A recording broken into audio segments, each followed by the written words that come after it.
The only goal I have for myself is just do the best you can. That's the only expectation that I set for myself.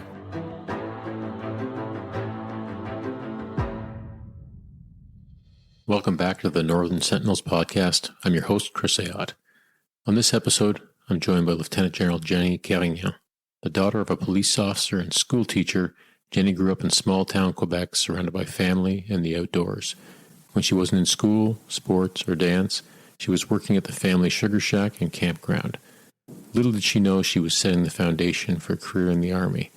After graduating from military college in Kingston, Ontario with a chemical engineering degree, she started her career as a military engineer. Jennie has commanded soldiers at all levels of the military, both in Canada and overseas.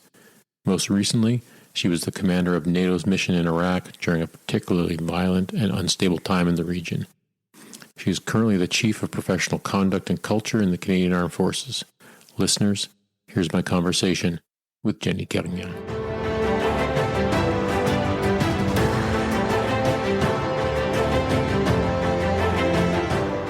Jennie, thanks for coming by the house today. Really appreciate it, and for being part of the podcast. It's great to have you in our home. Yeah, you're welcome, Chris. It's a pleasure to be here. Thanks for having me. We were talking about the holidays a little bit before we got started here, and do you have any? Is there any family traditions that you carry on from whether you were a kid or maybe your husband was that you look forward to every year? Yeah, always looking forward to see the family, spend some quality time. I like to make our, traditional meat pies that my mother used to make. And to me, as soon as the meat starts to cook, the smell takes me right back to my home as a kid. So. And it's all about the small things, a little bit of decoration, time for, long meals and, unwrapped gifts, very, very simple things. Was that the same for you when you were a kid growing up? The same? Have you templated that?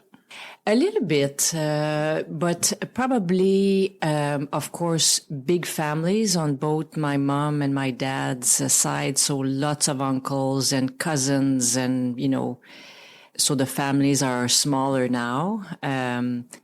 Parties finishing at 7:00 in the morning. Like we're not that late nowadays, but it's card games. It's, a lot of loud people, which was a lot of fun. Yeah. Music, lots of music, guitar, violin, all of that stuff. Yeah. Where are your parents from? Where's your dad's family, side of the family from? So they're pretty much all from the eastern townships in southern Quebec. Originally from Saint-Adrien-de-Ham, which are small farming communities. That's where my mom was from, and my dad was from my hometown, like used to call Asbestos, small mining town. Now renamed 3 or 4 years ago, Val des Sources. So, both my parents are from the same area. It used to be Asbestos was the name of the town? Yeah. So, it's a big, open sky mine, for asbestos. So, the mine closed a few years ago due to the ban on asbestos generally. And, the municipality decided to change the name a couple of years ago with a referendum, and people voted on new names and all of that. So is the family traditionally in the farming business going back however many generations? Is that what the lineage is? Yeah, on my mother's side. So on my mother's side, she came from, farmer families. My grandfather on my dad's side was more of an industrial, working in the mines a little bit, but mostly more working in business and living in town, basically. So it's a mix of both. Did any of your family work in the asbestos mine? No, my dad was a police officer in Val des Sources, and my mom was a teacher. So, but I remember quite distinctively at 4:00 in the afternoon, you could hear the sirens that would advise everybody that the detonations were about to happen. Oh, okay. So every day around 4:00, the sirens would go off, and then a few minutes later, you would hear the explosives go off in the mine. I guess they did that. Again, I'm not an expert, but I guess they did that at the end of the day, so the ground had time to settle until folks were back in the mine the next day. Right. Yeah. So this is a distinct sound that I was raised like with, not noticing it pretty much after a while until I went off to engineer training. That's right. Somehow. I was thinking that. Yeah. How did you spend your time as a kid? Well, as a kid, we basically it's a lot of sports activities for me, like a family of four. But I think I was very much inclined towards sports and arts, so mixing both of them. My sister and brothers were attached more to music as well. So for me, it was a mix of basketball, downhill skiing, and dancing. So these were, I guess, my activities. But we were also solicited by the family. Okay. Extracurricular activities. Drawn into certain things. Yeah. Yeah. So my father, although he was a police officer, had a lot of other hobbies. So we had a sugar shack, and awesome. We also had a campground by a lake in the middle of the mountains of the eastern townships. So usually spent time in the fall to prepare, to cut down the woods, prepare it for the spring sugar season, and then in the summertime we were off to the campsite to get things ready, and then being employed in welcoming people and campers, and getting people all sorted out, that sort of thing. So a lot of family sort of work mixed with various activities, I think, that a lot of our kids participate into. Do you have a sweet tooth? I do. I can eat a phenomenal amount of maple syrup and sugar. I have. We have been raised with saucer la palette, that we say in French. It's a wooden, sort of a wooden stick that you dip into the hot boiling maple syrup, and then it sticks to the wood, and then you eat it. And it's then like a lollipop. Well, no, like before it gets to being a toffee, okay. Then when it gets thicker, that's when you pour it on the snow. So and it's then before that. It's before that. Okay. Yes. I don't think I've had that before. Yes. So it can be a couple of hours of eating the syrup until it's ready to pour as a toffee on the snow. So, yeah. So if you don't have access to that, because we don't have a sugar shack in our backyard, do you have a favorite dessert or a favorite go-to for your sweet tooth? Again, a big winner is always the maple sugar pies, where you mix some toffee with cream, and then you bake it in the oven. It's absolutely lovely. So mixing fat with maple sugar is always a good mix. Yes. You can't go wrong. Yeah. No, I'm a big fan of sucre à la crème, but it can be dangerous. You got to be quite careful with it. If people haven't had a chance to sample some of those parts of Quebec cuisine, it's really awesome. Yes, and we used to host like in the spring, like we've all attended Sugar Shack dinners, so we used to host those, like with 100 people coming over for the traditional Sugar Shack meals, and with mountains of dishes and big pots and pans and greasy stuff and like. Yeah, so the family business was attending college, coming back for the weekend to give a hand with all of that stuff. It was a lot of work, but yeah, I learned so much as well through that experience. So your father was a police officer. Did you have a sense of service at a young age as a result of that, or maybe other members of the family? When did that sort of start to take root? Well, of course, when your father walks into the home, the house with his police uniform on and his gun at the belt, and the police car is parked, when he comes home for lunch or for dinner, like it you grow up with that picture in mind, and you don't necessarily, as a kid. Don't necessarily have a sense for what this really means or what he really does every day, but you could sense that he's had some good days and he's had some bad days. But of course, watching him go off, standing in a window, and then asking him to turn on the police lights, like we had a bit of that, request every time he came for a meal, and of course he did that. So that was a little bit of fun. I used to go shoot his pistol with him at the range. They had an indoor range at the police station, so we could go and fire some rounds downrange. Loved doing that with my dad as well.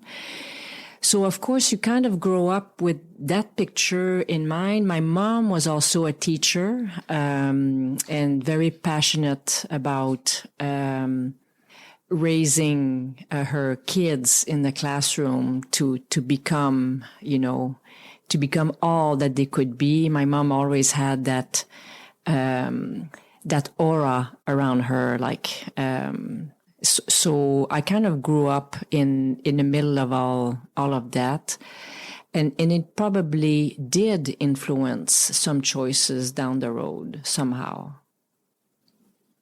Unconsciously, I would say. Was there anybody who was particularly influential in your life that maybe put you on the track towards joining the military? Not really. I think we had a very, very close family. Like I have two brothers and one sister.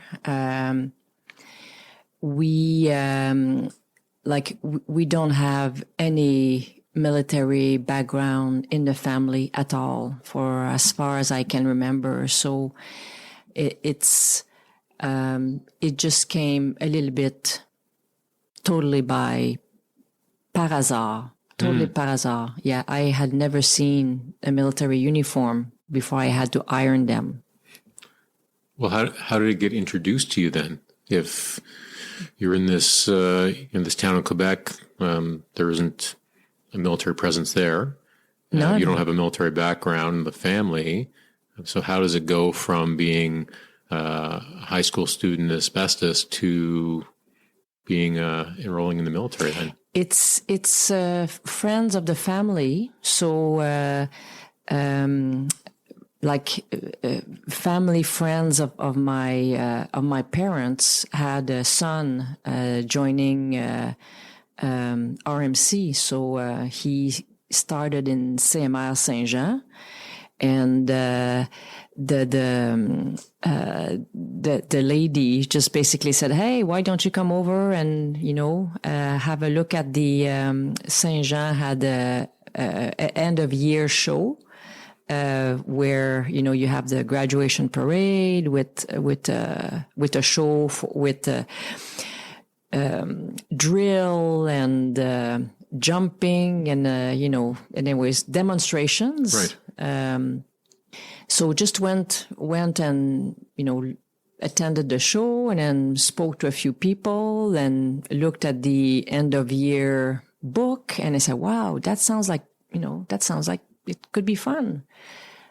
So that's kind of, it remained, it opened an option after secondary 5, which I didn't immediately take. I decided to go to civilian college, as I finished my secondaire 5, and did a year there before I decided to, hey, maybe I should give the military college a shot.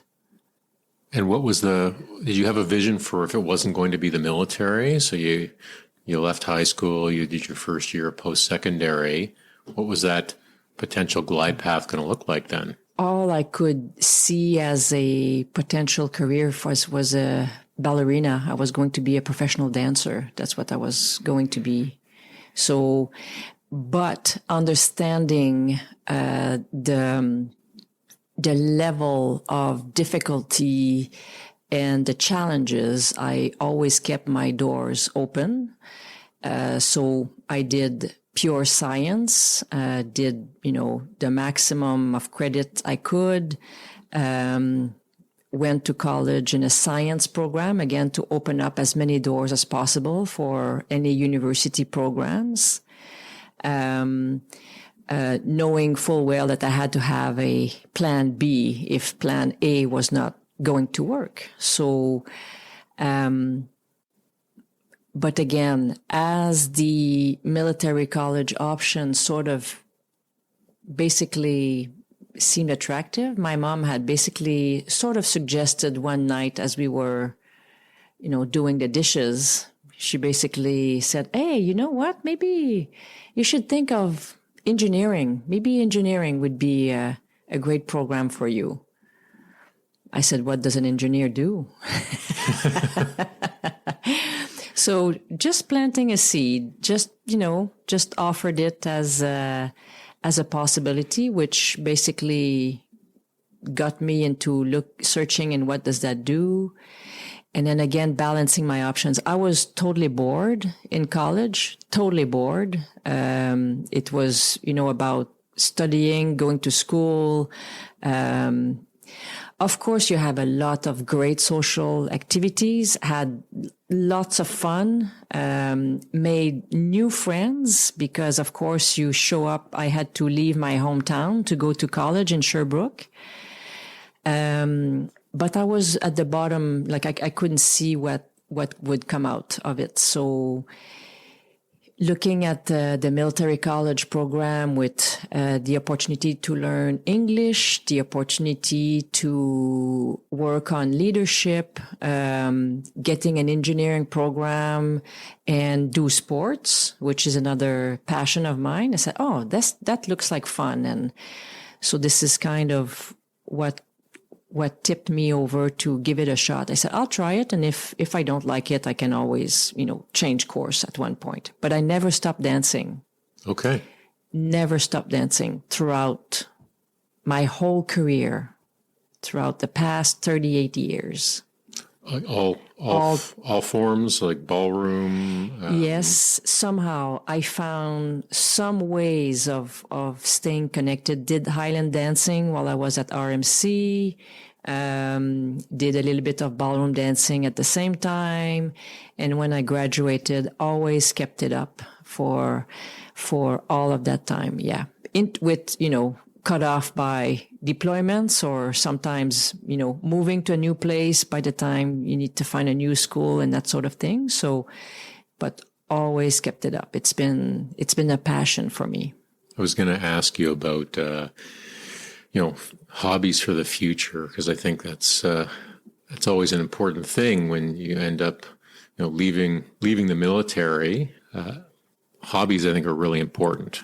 And I was going to ask you if you had any sort of hobbies that you were going to maintain or things you wanted to develop. So clearly dancing is one of them. Is there anything you're not doing right now?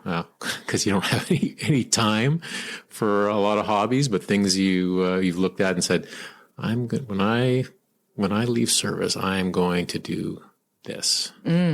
I've always kept hobbies and other activities going. So learning a little bit from my father, like hearing my father says, well, when I retire, I'll do this. But then he got sick later in life after he retired. So I said, I don't think I'm going to wait until I retire to do things that are, of interest, of a passion to me. So I always reserve time aside to do other stuff. So I've always liked anything that was related to making things, arts, so painting, knitting, sewing, creation, like create something. So I've always kept it up. Don't get me wrong. I have not a lot of time to do it, but I've always kept it up. So I'm knitting a whole whack of blankets for Christmas gifts this year. So I've started in September. And well, this will be published after Christmas, so there won't be any surprises given away. Well, they're difficult to hide because it's so again, I've always, if I sit down for an hour or two, it keeps my mind busy. It gets me, it gets my mind off something. So I've always kept other activities aside that makes me happy. So I won't be looking for new hobbies when I retired because I've got a lot of them already going, and it's just going to be a continuation of what I'm already doing. Camping is another thing that we love to do as a family.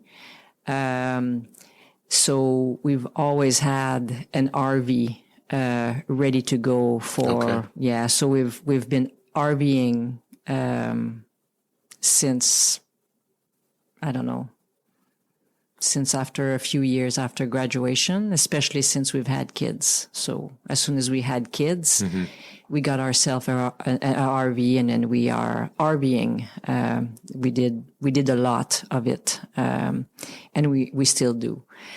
So again, there won't be too many things new to my routine when I retire.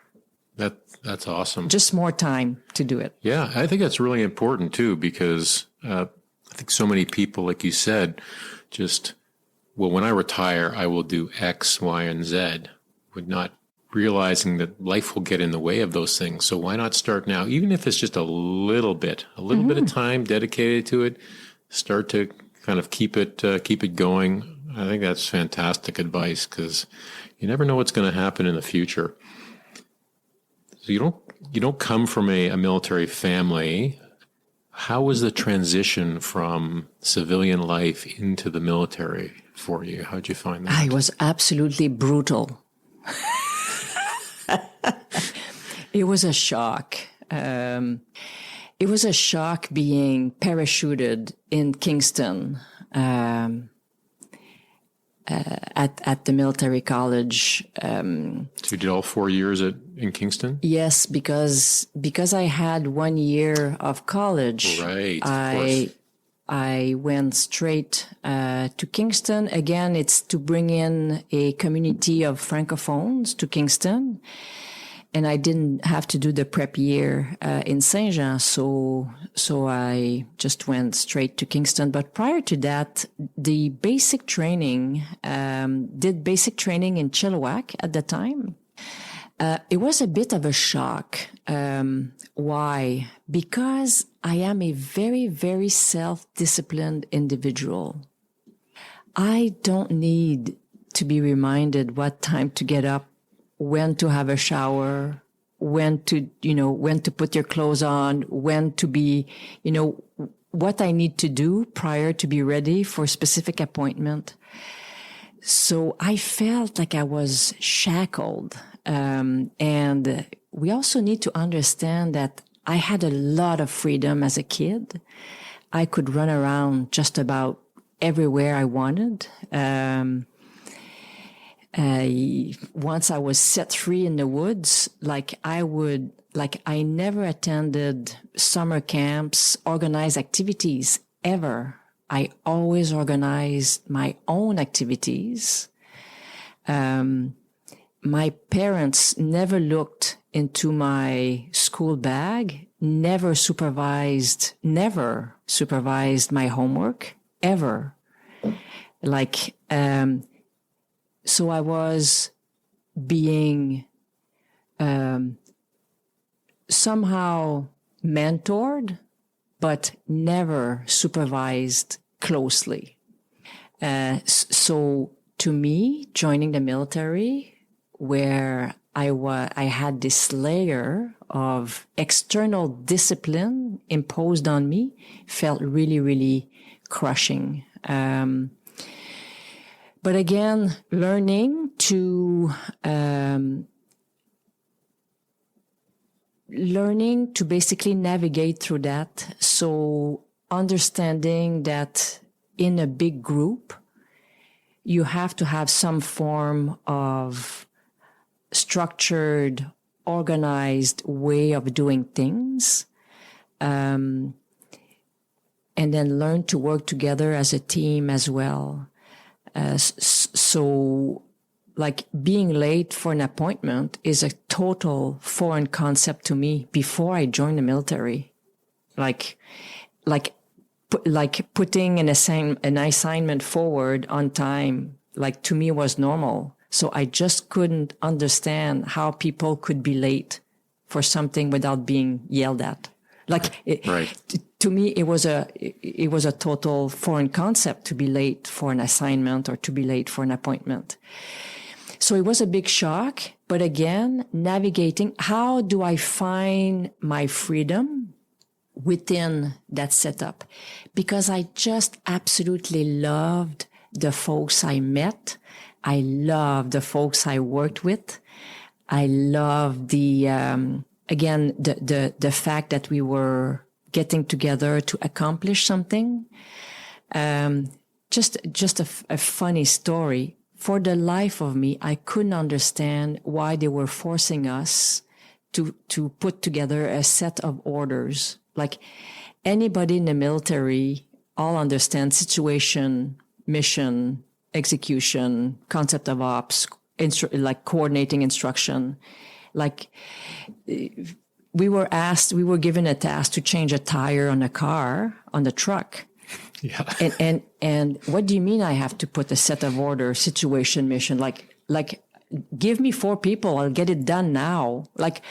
For the life of me, I could not, just to give you an example on how crushing this was to me, couldn't understand why I was asked to structure and format. Give me a break. I know what to do. Okay, you folks do that while we do that, and then we just go ahead. I refuse to write a set of orders, so I failed my first task.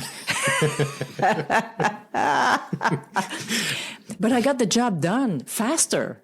I said, what do you mean? I finished an hour early and you're failing me. Yeah, well, you didn't do your orders. I said, what do you mean you didn't do your orders? What is that good for? You're reflecting on this now with all this experience behind you, but at the time, was that discouraging to the point of you ever thought, I don't know if this is for me? They want me to change this tire for a task, but they want me to sit down and write it out in detail. Did you have those moments where you went, I'm not sure about this thing? I don't think so. No, I don't think so.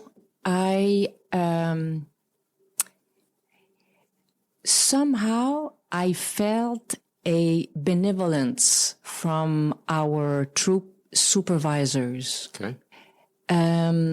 I will never forget that warrant officer, these 2 warrant officers looking after our platoon. Never in my, to me, they were strict, they were firm, they were fun.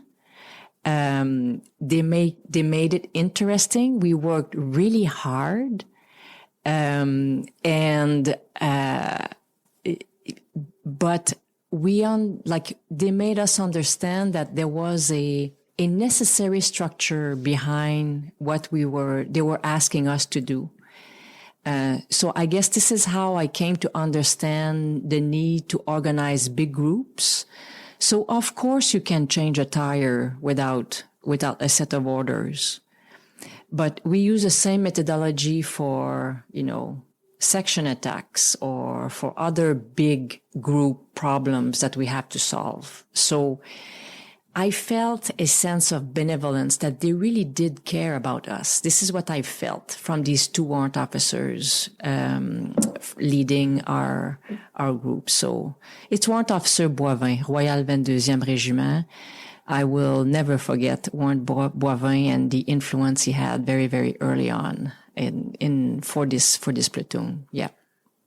Now that was basic training in Chilliwack, but you also did other training in Chilliwack as well, your trade training. And how was that different? And what was your impressions about engineer training when you got to that point? I really liked all of my engineer training. Like, it was a nice break from the RMC environment as well. So RMC, you're very focused on your engineering degree, your academic studies, trying to make the schedule fit in between everything that you got to manage at RMC. So to me, the summertime training, when we put our combat uniforms on with the physical fitness training, with the technical training, also like the technical stuff that we would be asked to do once the college was finished. Again, to me, really enjoyed the training during the summer, which again, a change in pace and different problem sets, I guess, in the summertime for Army engineer training. Yeah. Yeah, I mean, this is the first time that we've talked about your sort of family history. So understanding how you grew up in asbestos, it makes a lot of sense that aspects of Army life would be really appealing. I mean, especially, how did you find the field portion in Chilcotin? So for those listening, the engineers at the time used to go up to central British Columbia to a big training area there and spend a month, which could be quite shocking for some people, but I imagine it probably was not for you based on how you grew up.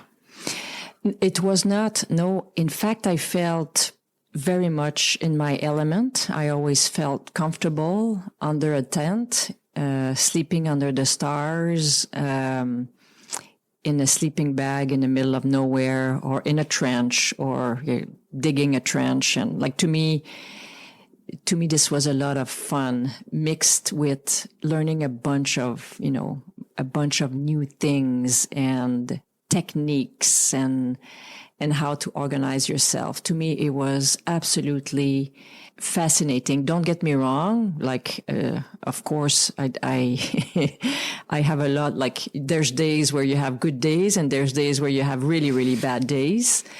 But I look back on this, and even when I was going through it, fondly about on the many adventures and woes that happens to you as you're going through with it.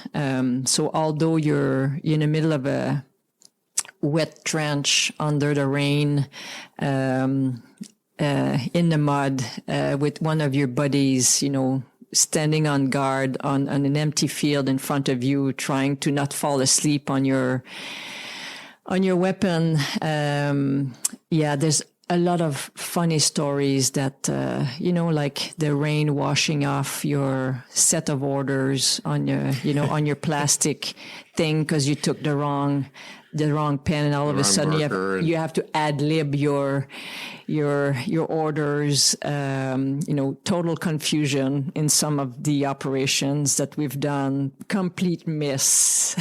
Yeah. So I look very fondly about, I think we had absolutely great instructors that allowed us to develop as persons, but also as professionals.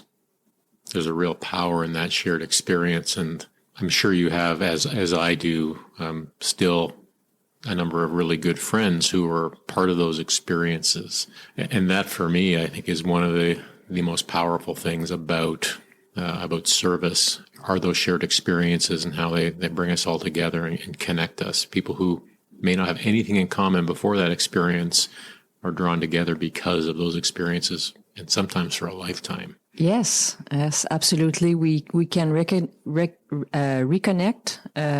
many years later, 10, 20 years later, and still have a good laugh about, all the silly things that we did, the times we got lost and then, wander around for hours before finding your way back to camp. They're not fun when they happen to you, but it all happens for a good reason because, as we learn, no plan survive first contact, and then you gotta find your way through unforecasted events or situations. When you look back on the early stages of your career, are there any particular moments of hardship, failure, struggle that stand out to you as being formative? Oh, yes. I think the first thing that comes to mind is the chainsaw story. I was amongst the first women to go through training when the combat arms opened to women in 1988. And I remember showing up at the engineer school and then feeling a certain level of scrutiny from the young instructors that were there.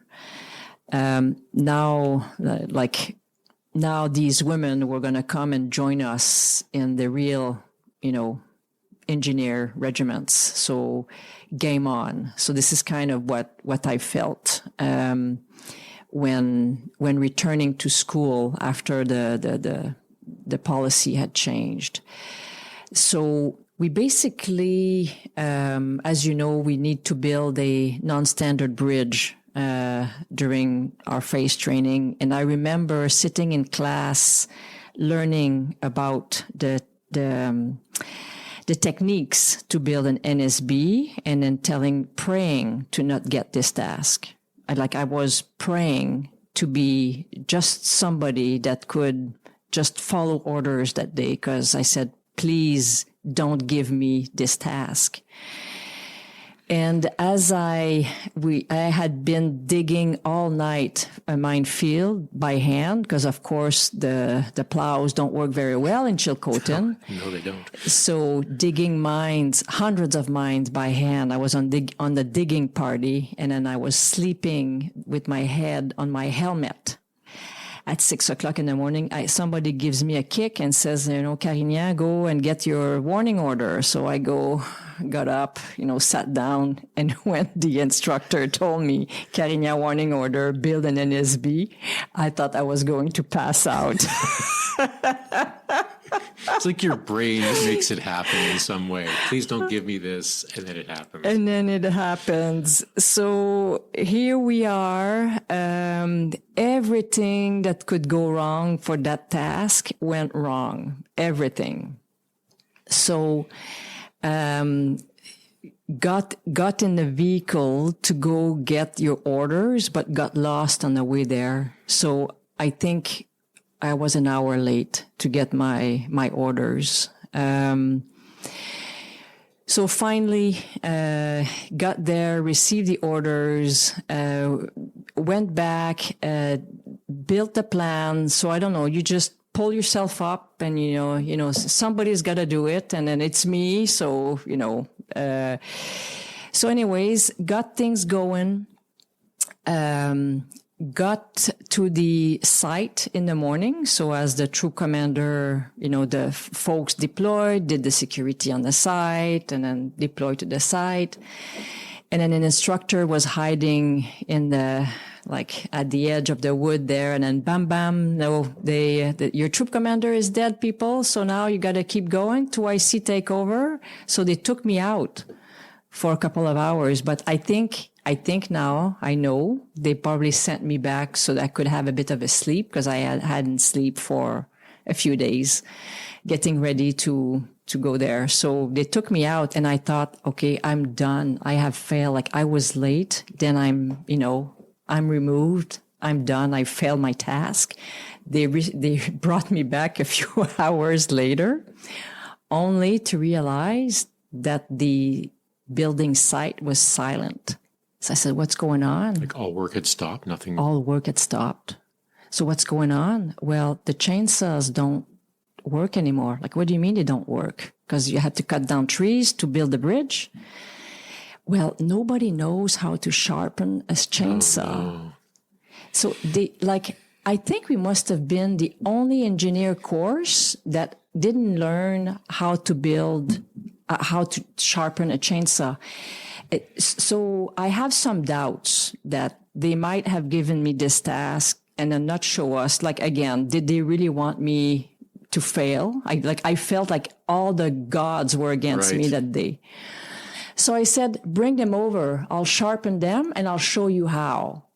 Because with all this time I spent in the woods with my dad, I knew how to sharpen a chainsaw.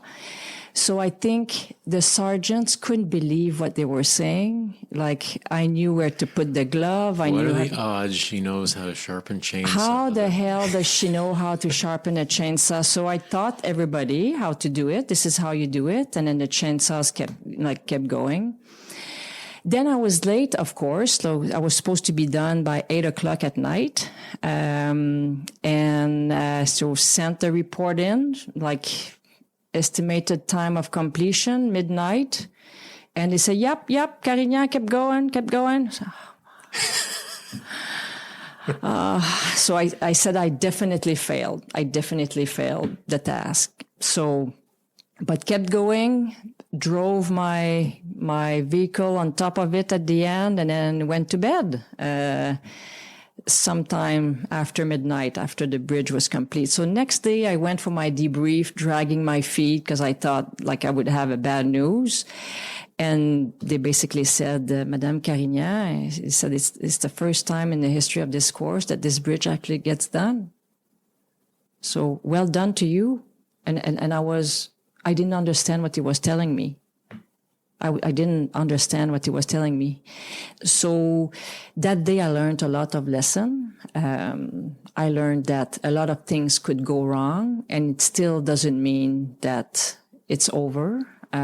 It's over only when you decide it's going to be over, and maybe just one more minute is going to be enough to get you through, which has served me extremely well for the rest of my career. Don't expect things to go as you would like them to be. They are going to be as they are, and accept them as they are. But again, there's a way through it somehow. Yeah. So learned a big lesson that day that served me extremely well. What year was that? Did you do your first train? This was 87, 88. This would have been 89. Okay, so you weren't there for the. You were there a year after the Slessy Range incident. That was my phase training, actually. Was it? Yeah. So that was my phase training. So we were getting ready to move up next when the accident happened to the group just ahead of us. Yeah. So we lost a lot of people that day. Yeah. So that was on your course. Yeah. Yeah. So lots, you learn very, very early on that what we do is dangerous in training, like in real life, whether at home or deployed, and that we have a lot of responsibilities as leaders when we do our training. Yeah. Yeah. For the listener, there was a range accident in Chilliwack with explosives, where how many students were killed? We had six deaths that day, and then 5 very, very gravely injured, severely injured. Yeah. Yeah. And there was a shift in how certain procedures took place on with this particular demolition practice for years after that. And there's still a plaque memorializing those students in the engineer school in Gagetown now. How many years of service do you have now? I'm in my 38th year, I think, if my math is correct. 38th. Yeah. You look back on your, maybe especially the tactical portion. I mean, whether it's your favorite job, I mean, that's always hard to say, but what are some of the highlights you look at that were most meaningful to you? It's very hard to say. All of it I see. I think I look back to the whole tactical experience as a joyful experience. I'm so grateful for the teammates I met, the folks we had to build. We built teams. That's what we were about at the time. Lots of laughs, lots of as usual, goofy things happening. Lots of goofiness. That's what I kind of remember from my tactical years. A little bit of fun in what we were doing, of course. But of course, some really, really good days, but some really, really good dark days as well. Not everything is always rosy. But looking back, that's often what we remember the most is those goofiness, like a lot of images run into my head as some of the faces that highlighted those years at the tactical level. Yeah, lots of great friends, lots of great teammates. But of course, some really, really difficult things to do as well at the same time. Was there a noticeable transition when you started getting more jobs that were more institutional jobs? Did those feel different to you? Or was it just sort of same sort of thing, different environment? I think the biggest change for me was a transition to the general officer cadre.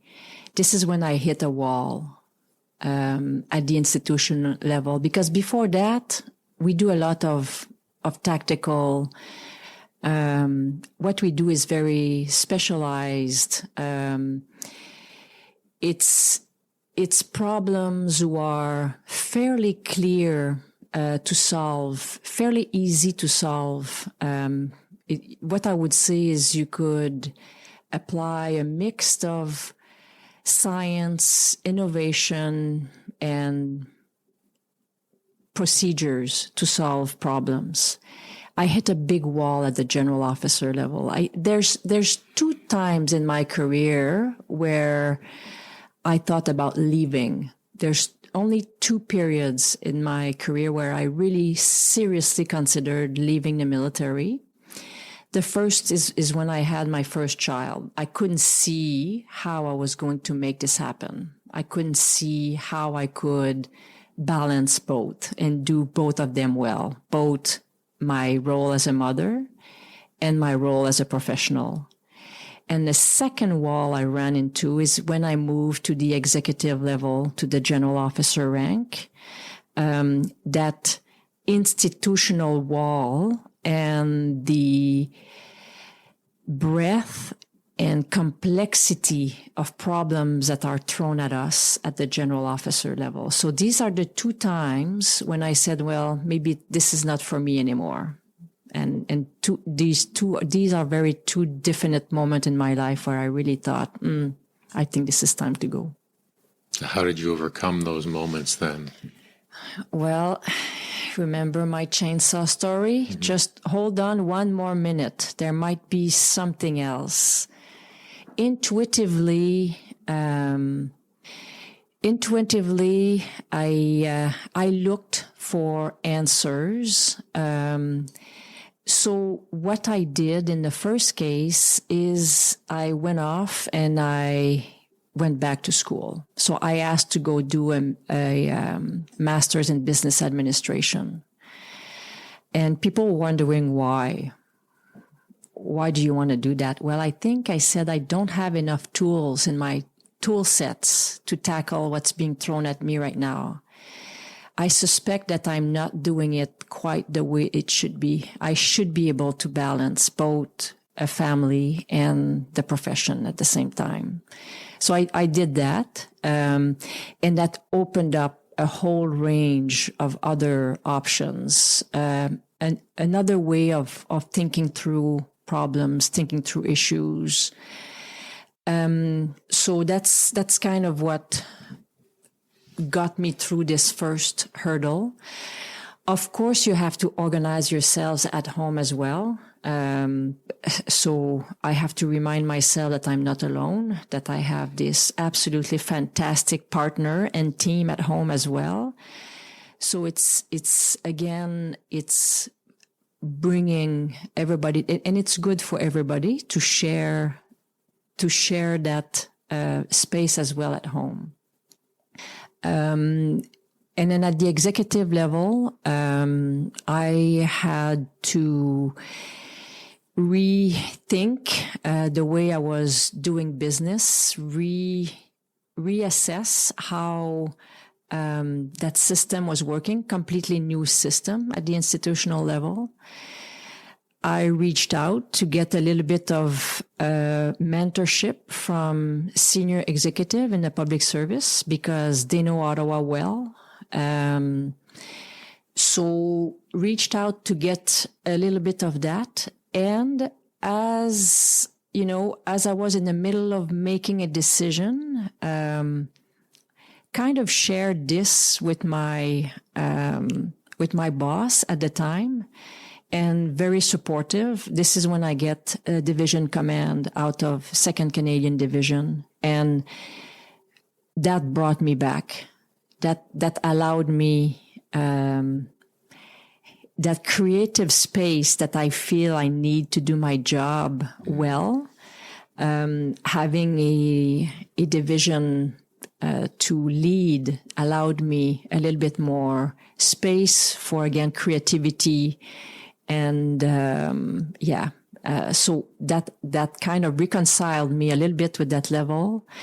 Then immediately went on from there to Iraq and then brought back to Ottawa a little bit better prepared. So seeing the institutional level from the division and what I had seen after 2 years of institutional leadership allowed me that perspective. So again, just was absolutely fortunate and grateful for my superiors' support in doing that. You gave me some great advice in Iraq. So I'll quote you back to you, or at least the best of my memory. I can't remember what I told you in Iraq. It was when I was told what job I was coming back to, and you had served in the sort of companion job in Army headquarters, and you just encouraged me to reset my expectations in the way that I view things, because some of these jobs are, well, my words, maybe not yours, almost undoable, or at least undoable in the way that you are used to doing jobs. And it was really useful for me in that role.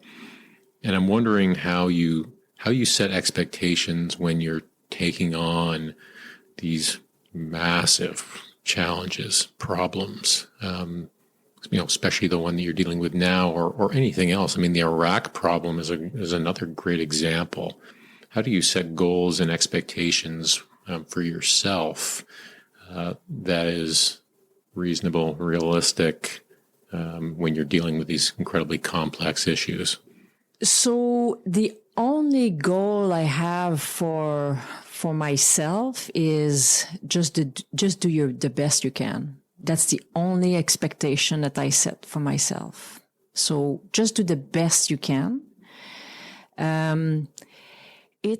To me, it's a way to set you up both well for failure and for success. So you need to set yourself up well for failure because you need to be able to recover from failure. So those problems are so complex. They are like, again, I would say that I still agree with what I told you, basically, because sometimes I do disagree with myself a few years after, once I realize I was wrong. Sure. So I always reserve the right to change my mind on what I said previously. So I would say I still agree with what I told you. Which means I probably quoted you correctly. Correctly, absolutely correctly. So doing the best you can, to me, set us up well for failure if failure happens, and set us up well for success if success happens, in having the right balance. Because one, you need to recover from a failure. And then secondly, if you have success, it cannot build your ego. It cannot take you to a place where you think you're right all the time as well. You still need to have a very balanced approach. So doing the expectation of doing our best, to me, is the right, is the right balance between what could happen next. Again, understanding that the problem we are tackling may not have a solution in sight. Having respect for the problem that's in front of you, with all its complexities and with all of its chaotic dynamics, needs to be respected. So again, it's having respect for what you are tackling and what's in front of you, and then it's just about doing the best you can. The other thing that is important to me anyways when I tackle those level of complexities is that you can't go at it alone. You can't. So the quote that I never quite understood, I do in some ways, is like it feels alone at the top. I never understood that. I never agreed with that sentence, because you never have to do it alone, ever. Due to the size and the breadth, again, and the level of complexities of these strategic problems, no one person has a good view on all of its angles. We have a lot of blind spots. So having a team of folks around you to gather what they see and then go at it together, to me, again, is a way to get better results and some progress. And again, it's tempering the end state of a full success or victory. I'm mindful that sometimes we can only settle for progress, looking at some of these problems and the level of difficulty that they represent. You had mentors along the way, and if you've had mentors, these been people you actively sought out, or people who have introduced themselves to you or wanted to support you along the way? I mean, what does that sort of support from an institutional kind of perspective mentoring looked like in your career? So and again, I haven't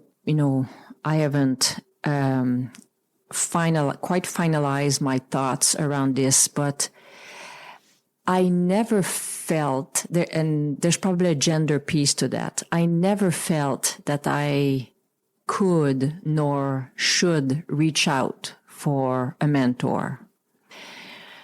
maybe because I felt that it would be unfair. I would have a special treatment. And I felt always bad about having a special treatment. Never wanted to be perceived as somebody who's had a special treatment. And now that I look back at it, unfortunately, what this means is it was probably not fair to me, because a lot of my colleagues, I realize now, many years later, never felt bad about reaching out for some advice where I did. And again, that might just be me, but probably cutting myself out from some really, really good advice that could have enabled me better and prepared me better over time. So again, the person that I connected with in Ottawa was somebody else who said, "Hey, listen, how about I introduce you? So there might be something that you might want to share, or if you have questions about the Ottawa environment, maybe she can help you out with that." I said, "Sure, I'll do that." But unless it was proposed to me or I was invited in, I rarely reached out for advice. And then this is not a good posture to have. I realized that this was wrong. And I would advise anybody now. I had my advice to people is to go out and seek advice, because I realized that when people reached out to me, I was absolutely very open and available for anybody who sought advice to me. I felt always bad about giving advice to people who did not ask me for advice. Right. That yes. So again, now that I'm a little bit more mature, I realize that this is something that I would encourage people to do, is when you're not sure, when you have questions, reach out for advice. It's a sign of intelligence. It's a sign of, I was not very bright for that part of my, posture, I think. There's got to have been an influence on your level of independence and autonomy as a child, of having so much agency in what you were doing, that sort of led to that approach. I can't imagine that hadn't had an impact on you. Yes, and by the way, my mom still has nightmare about, things she let me do without supervision. Oh, really? Yes. My mom still has nightmares. She said, "I can't believe I let you run free." But she said, "I had total confidence in you." And that says a lot. When you are being trusted, you want to keep that trust. So you don't feel like you have to hide or do anything like that, or lie. Or when you feel trusted, you want to keep that trust. It's so valuable. You don't want to waste it. You don't want to waste it. Absolutely. So, and it's that posture I like to have with my teams as well. I trust them right off the bat. And it empowers people to enable your work. Because I remember clearly, Yannick Pépin was one of my OC at 5RGC. And I remember to tell him to do something. I was a CO at the time, and he did something else. He came back and he told me about it. And he said, I know you told me to do that, but once I got on the ground and I saw it, I did something else. This is what I did. I said, it's perfect. Perfect. It's exactly what I want you to do. So yeah, when you trust people, they feel trusted. They feel that they can step aside when it doesn't make sense. Once they get on the ground, they can use their own creativity to solve problems. And that's to me, that's what high-performing organizations do. What role do you think humility plays in that approach? Huge role, yes.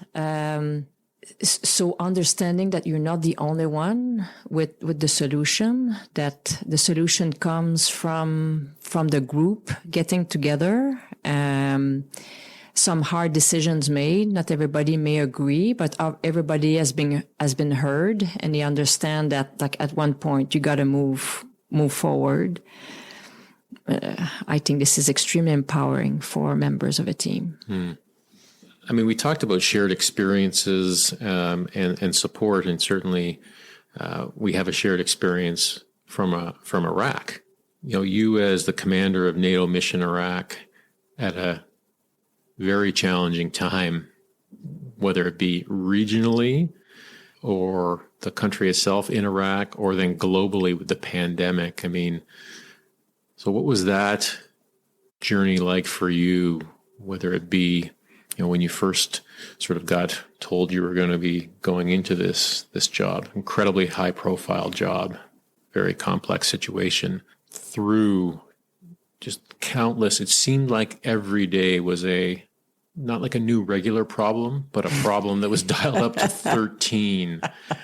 and yeah, I just love to hear from your perspective, because although we were at the same spot at the same time, I mean, we have our own lived experience from that.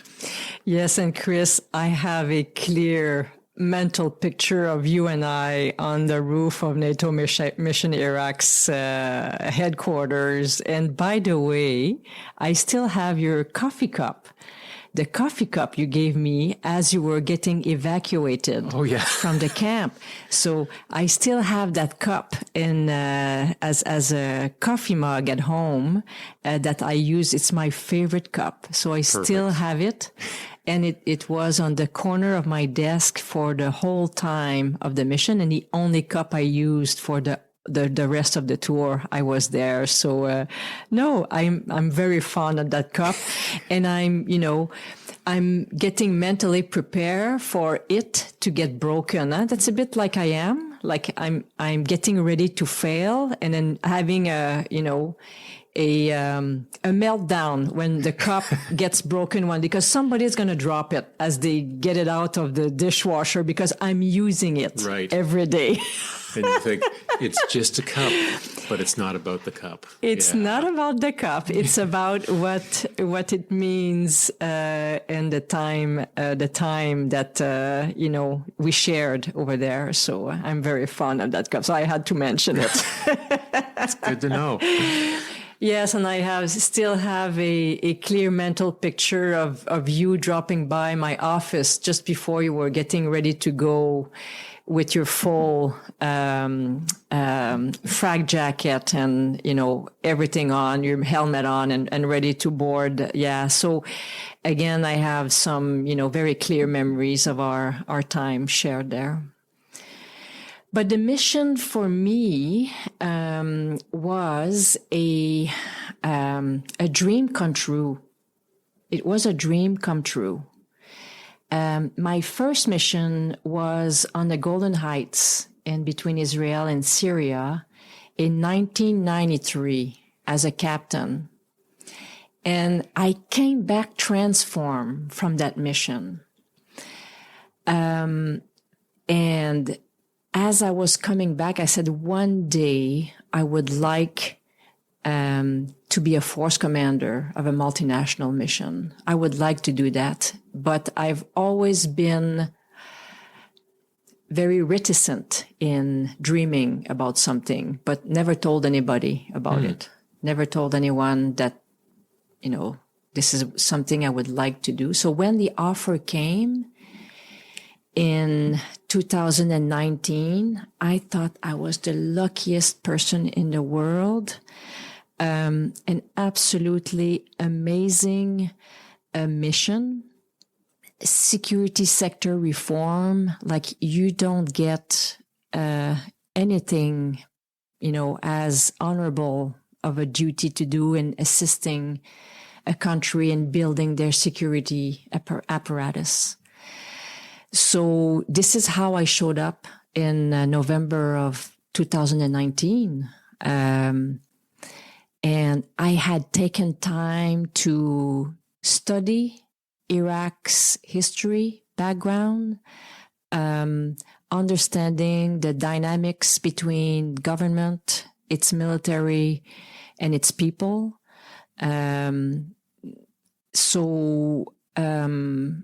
Reached out to subject matter experts to understand the reasons for failure in 2014 of the Iraqi military. In 2014, the complete collapse within a few days. With ISIS. Yes. So I showed up well prepared, frankly, looking back, because this served me really, really well while I was there. The other piece, too, is that the mission was started, it was running. So I felt like I could do some really, really good thing with the team over there. That lasted about 3 weeks. Sounds about right. That lasted. I had 3 weeks of basically of what we could call a normal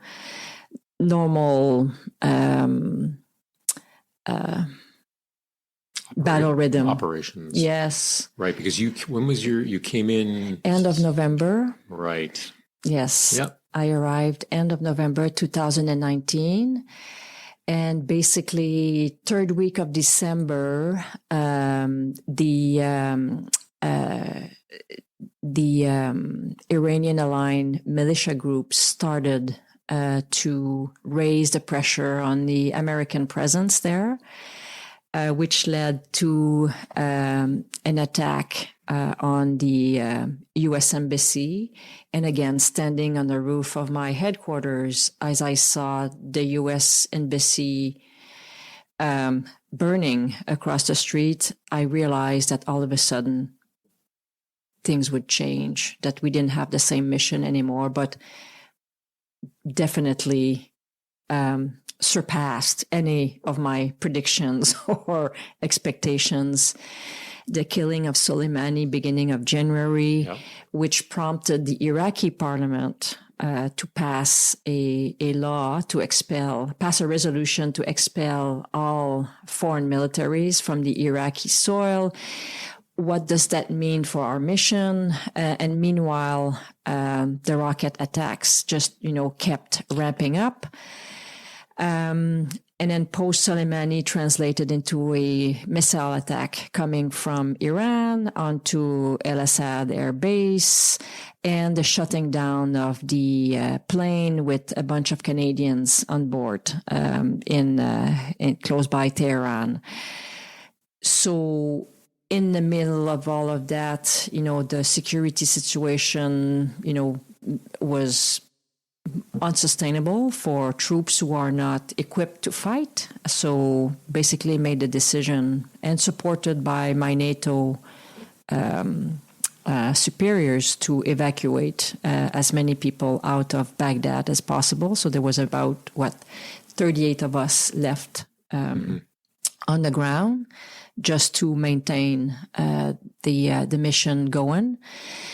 And then again, lots of instability, very difficult to build a security apparatus as you have a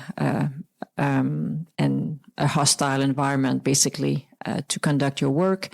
And on top of that, the pandemic hit in March as well, completely isolating us from the rest of the world, which we were already in January due to the security situation. So just as an example, we have a visits office that usually keeps, welcoming people and visitors. I had one visitor for the whole duration of the tour. One. So the visits office got converted into an ops office to manage the security situation. But very unstable. And then in March, with another on top of the pandemic with another raise in security threats from the Iranian-aligned militia groups. We even had to retrograde the mission even further. Our camp at Taji and Besmaya, we had 2 other camps, had to be pretty much closed down. We had that big attack, that back-to-back attack on Taji as well. Exactly. While we were there. Yeah. Exactly. So what do we do now? So, like again, thinking back, your schedule is absolutely full. It's an insane schedule. You're booked from Sunday to Sunday. Yep. You're working through. It's booked solid in coordination and all of that.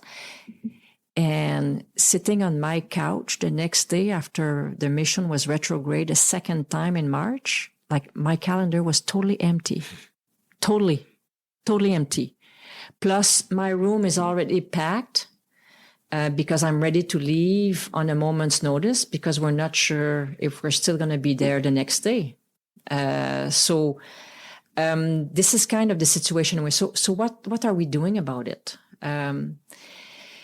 Well, it's all about the chainsaw story again. Let's hold on 1 minute. Let's protect some more space for decision. Let's revisit the plan. Maybe there's something we could do better. Maybe we can reframe the mission.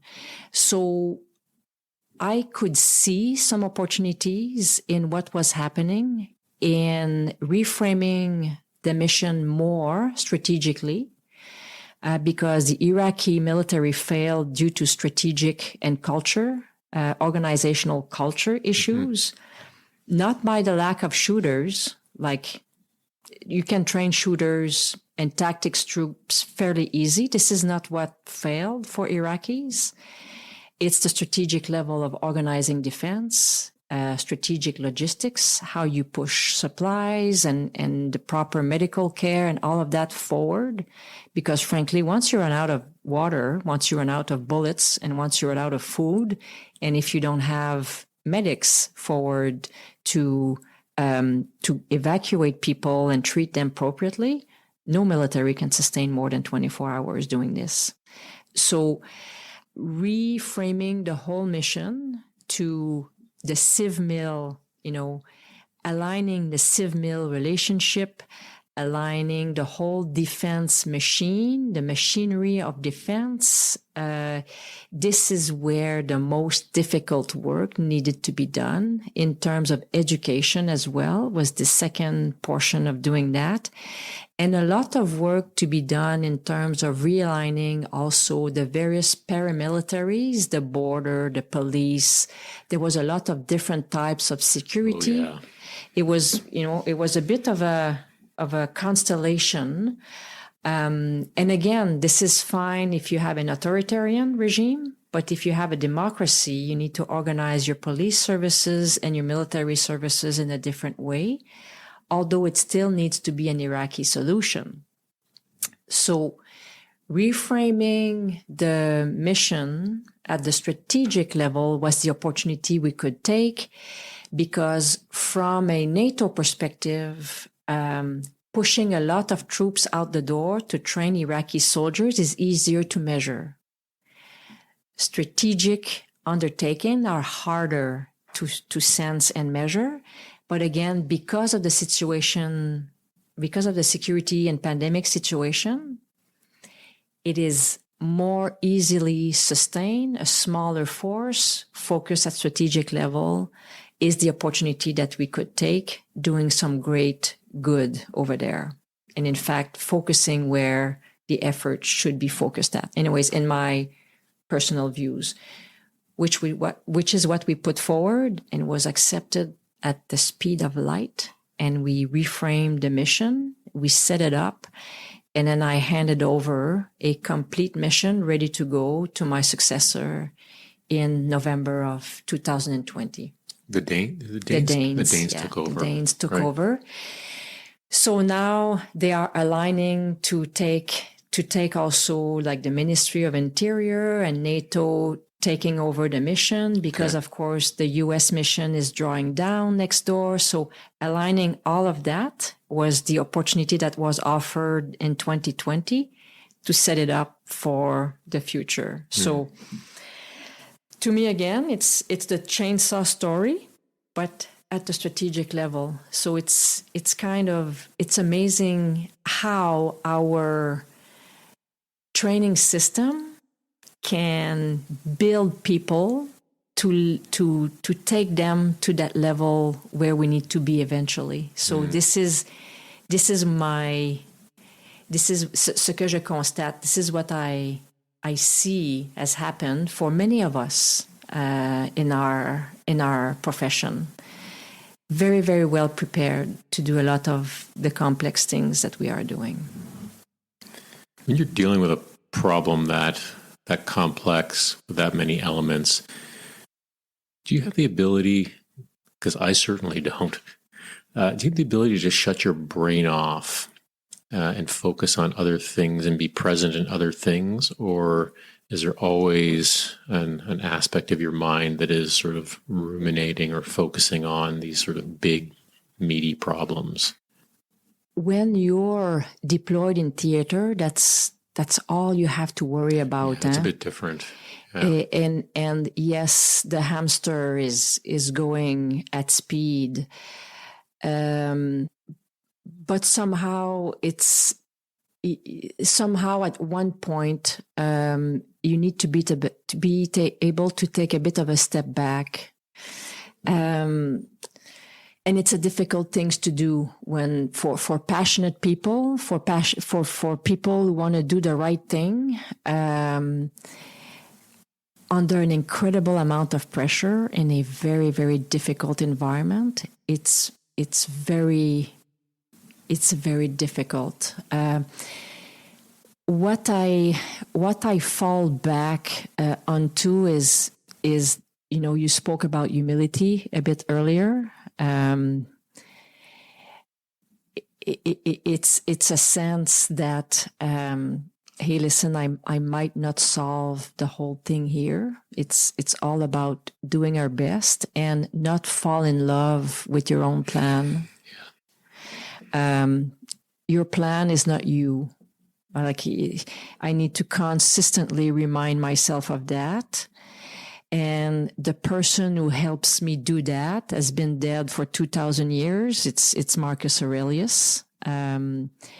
Meditation, or Les Pensées en français, is a book that I've had on my night table, and it's come with me everywhere for the past 15 years plus. And I can pick it up and at any page, and it's gonna, I'm gonna learn something new every single time. So Marcus Aurelius has been a companion for many years, and I find that, what he wrote to himself many, many years ago is still extremely pertinent and relevant today.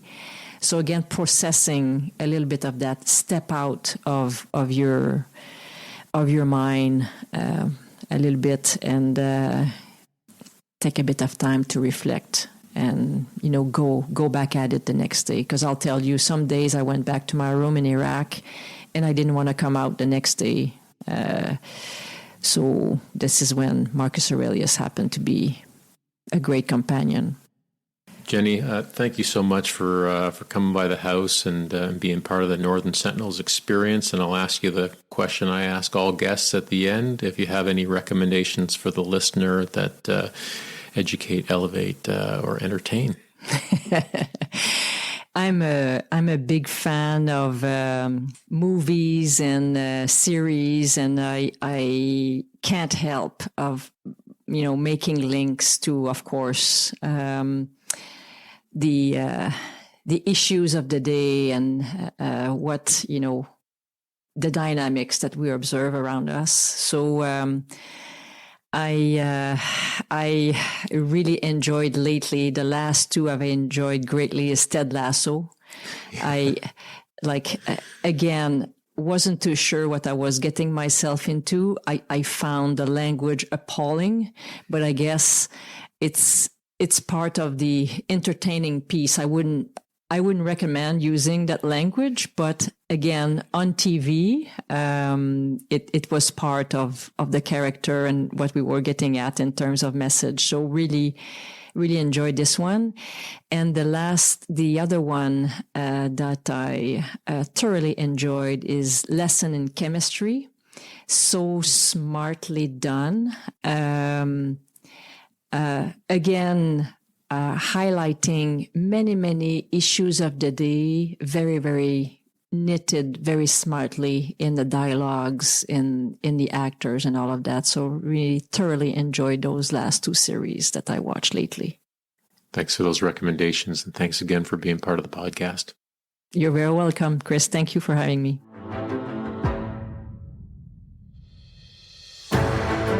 You can find information in the show notes on Asbestos Quebec, Jennie's military career, NATO's mission in Iraq, and her entertain recommendations. Thanks for listening to the NSP, and goodbye until next time.